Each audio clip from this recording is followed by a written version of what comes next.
Hello friends, welcome to Data Pandit. Yes, today we are going to talk about uh, different use cases wherein we can utilize the normalized component. Okay, so there are many places where we have to use the normalized component to solve our business problem. So let's talk about this scenario. This comes on different occasions, right? So let's say we have a yearly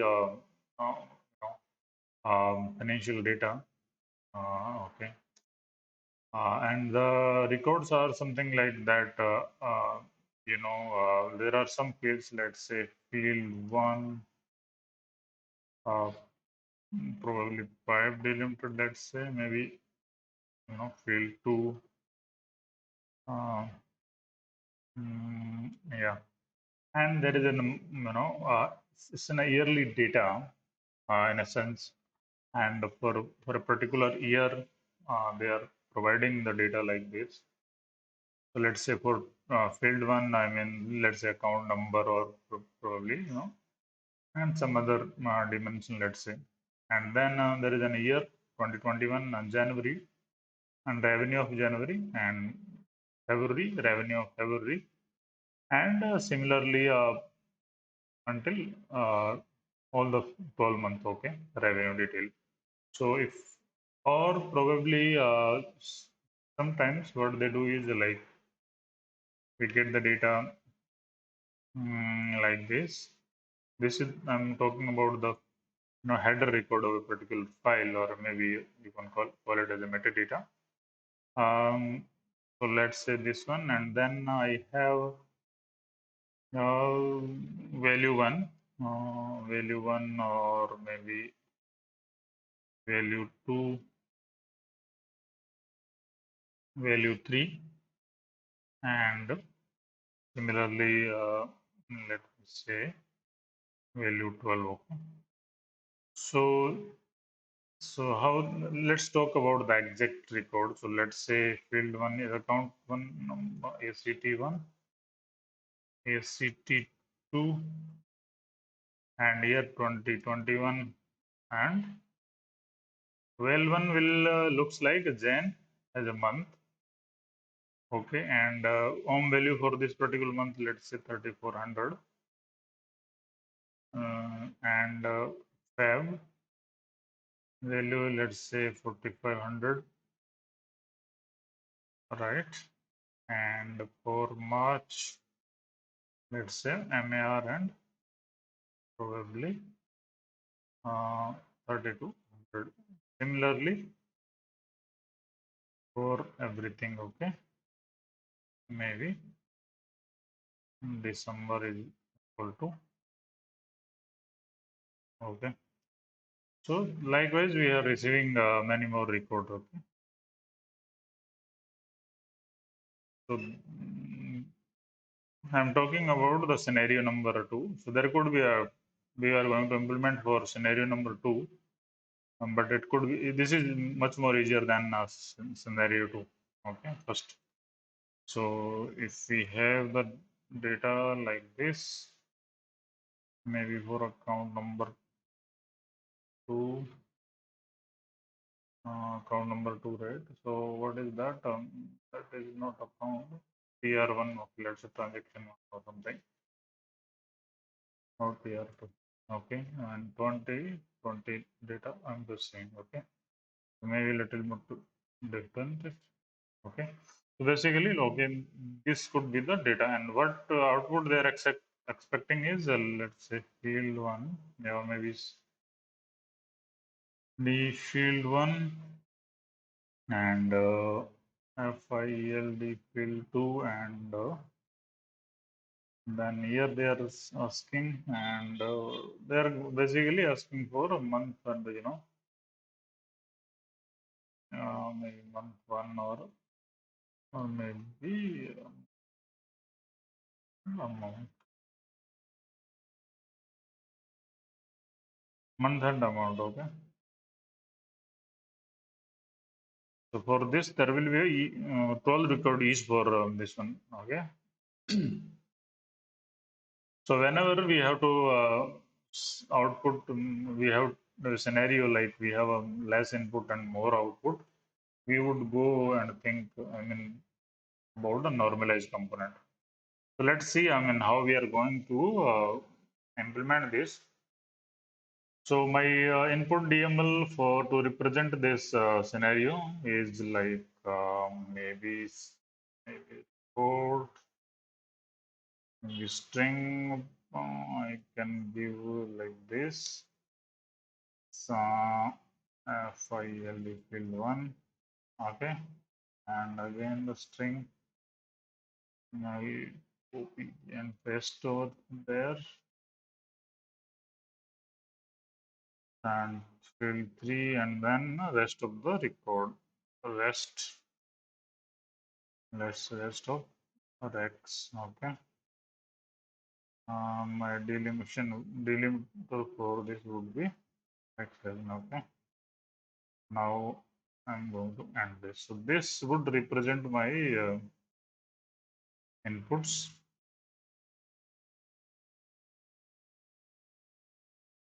Okay, so this input can be represented by this one, rest of the record, in the sense from here to till here. Okay, this will be held by this rest of the code. Okay, now the output would be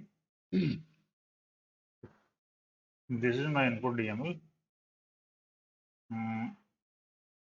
Okay, increment the data, and my output DML would look like field 1, field 2. Here would be this one, and then there are, let's say, month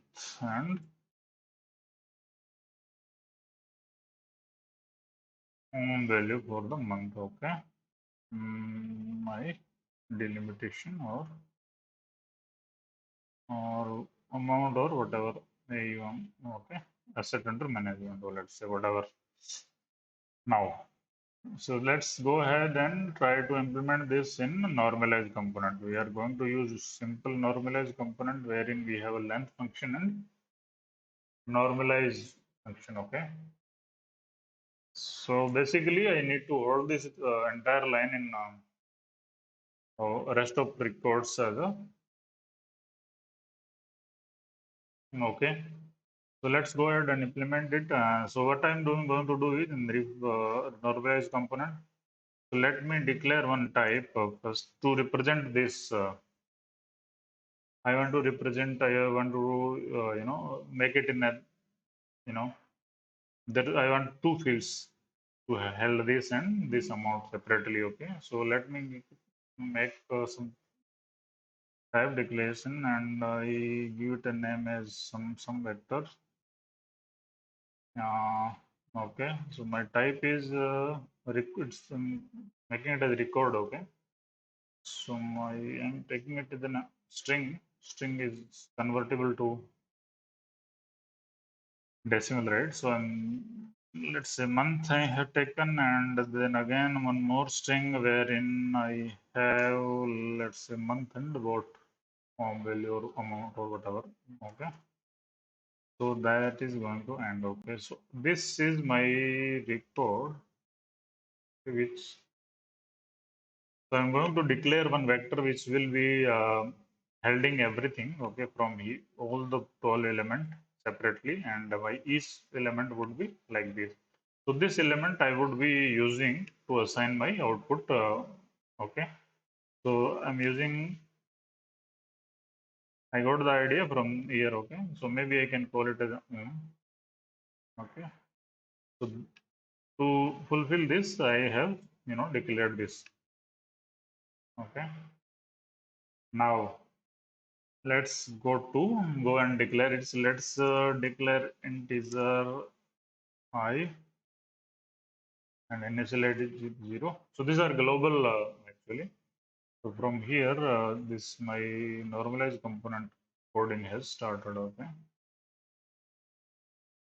So this is input port above, and this is output port, and this is my transformation within normalized component. Okay.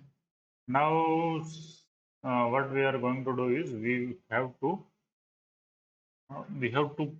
you know declare one vector. So what is which is called a let. I am going to declare one record. Okay? Which will have 12 element. If we are let's say my okay. If we are certain about the number of elements within a vector, then go with the fixed length vector. Otherwise, go with the length prefixed vector. Okay. So I'm going. I know there will be 12 records every time, so I am taking as a fixed length. Therefore, I'm not losing any memory, extra memory. Okay. Now, so I'm allocate with some defaults. Okay. So depending upon the type, these will be initialized. Okay. So I don't want. So this is now I have a function because I don't know because outside I do not know about the input record, right? So I have to have some function to populate this vector. So okay. So length vector will have in as a argument. So let me define this function actually. So I'm going to populate it. So let me my vector. This is my vector, and I am using the for loop.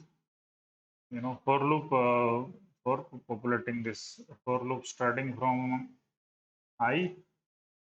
I can reference because it's declared outside, so I can reference over here. Okay. Or maybe you can declare within itself so that memory would be released whenever length is goes out. Okay. So that also can be done. So now length should be less than or equal to 12, and I need to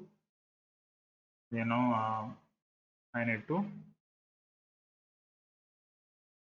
populate this because it's a record, so I have to have I need to get the element for both. Okay.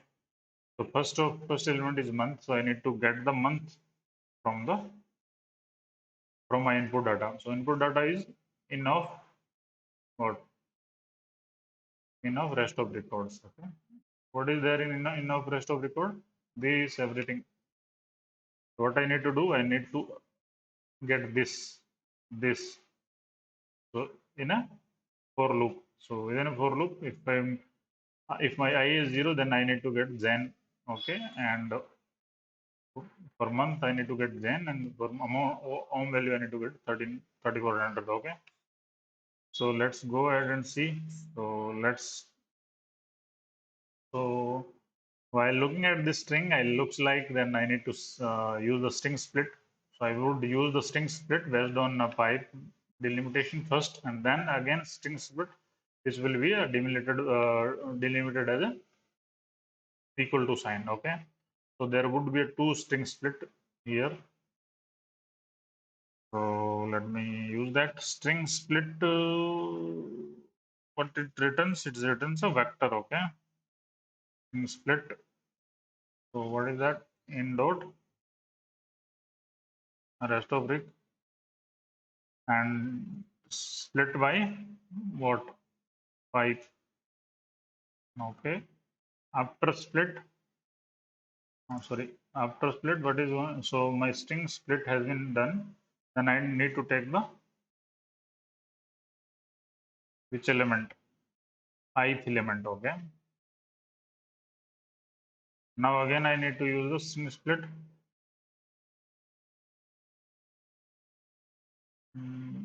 Okay.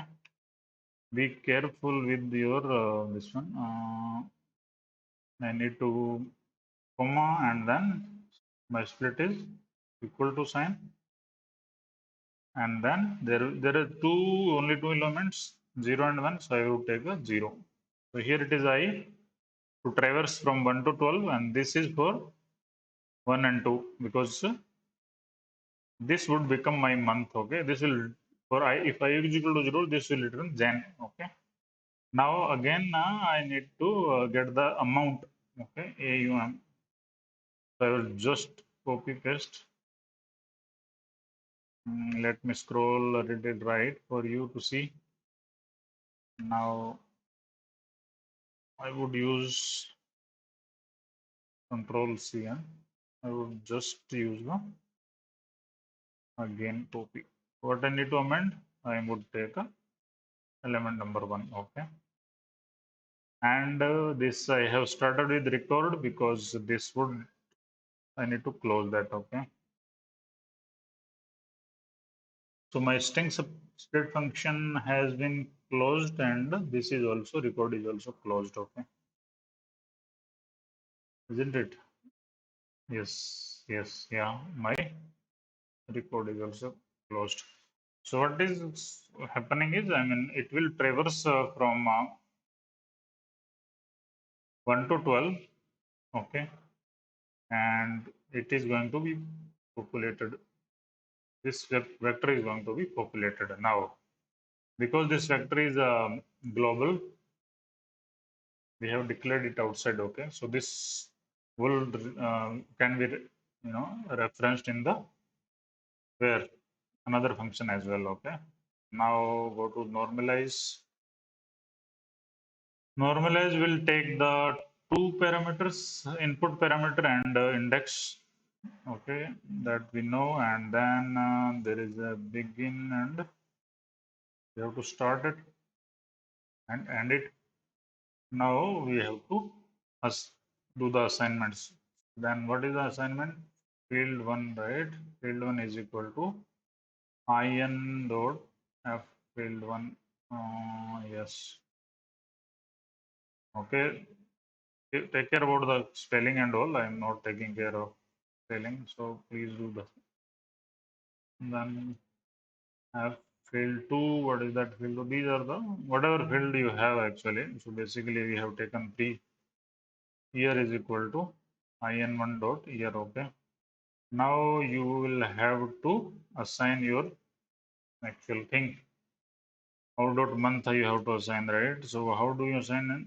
So I would reference my vector because my vector is populated. Now I'm going to index it. Okay, for first for which one? Index 0 and dot month. Okay, so this is for referencing the vector, and then within a vector I have a record, right? So that element I need to reference. Okay. Now similarly for the which one? Similarly for the amount AUM. That's all. We have received everything, so your output would be coming. So maybe you can test it. I think it should work. Okay. Now this is how we approach the thing. So we would, do a small vectors and small, declaration. Okay. Now this is one use case, and another use case is, you know, many times we have to use the directory listing function. Okay.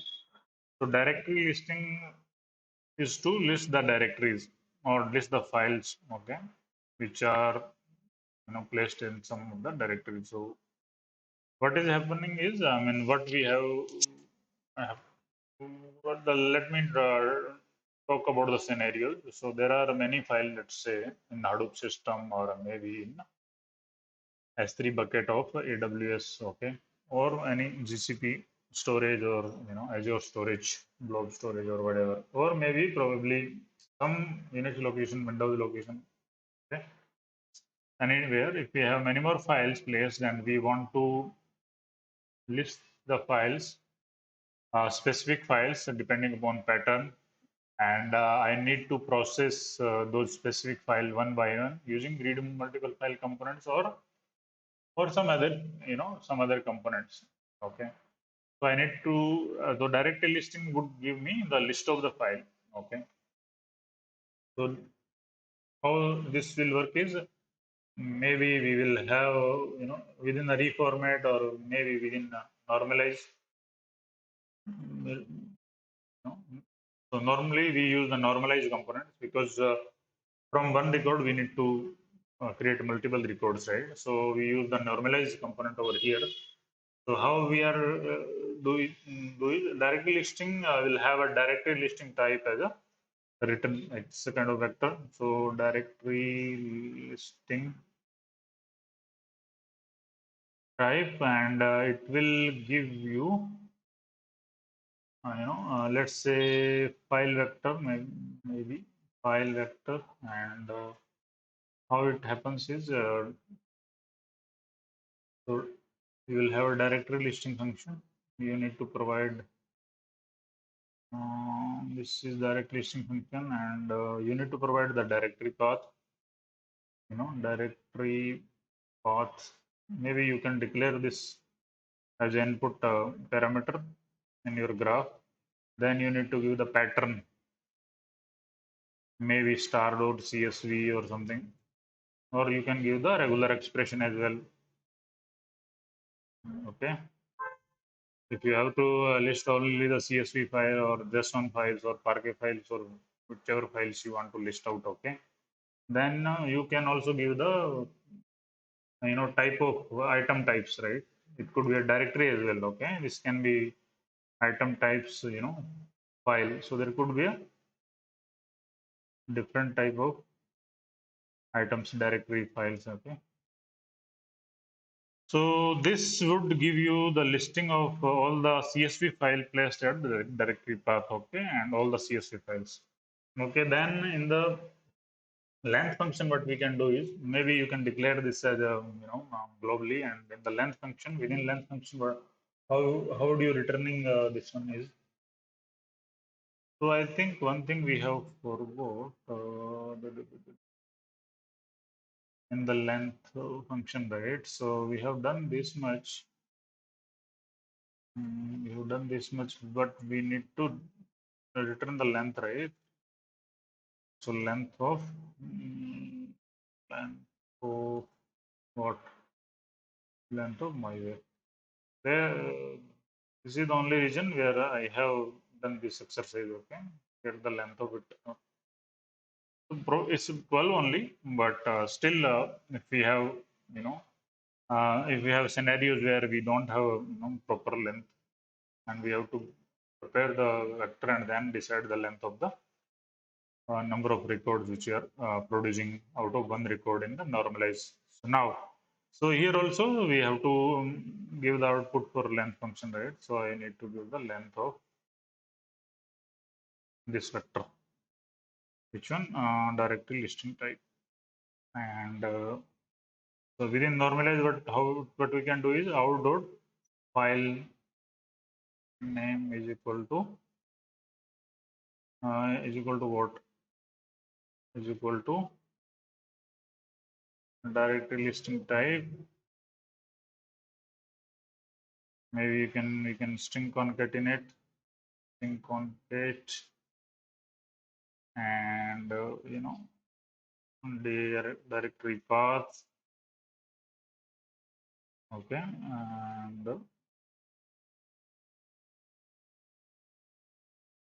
and probably this one, and directory listing type index. Okay, so this is simple way of doing. So this can be used in many places. Okay, so yeah, for today we are done with this. Actually, there are a couple of scenarios. Maybe on some other occasion we are going to discuss two more scenarios of normalized components. There are more complex scenarios going to come, wherein we have JSON records, we have XML records, other complex record type, wherein normalized would be first choice to have to solve those kind of scenarios. Okay, thank you so much.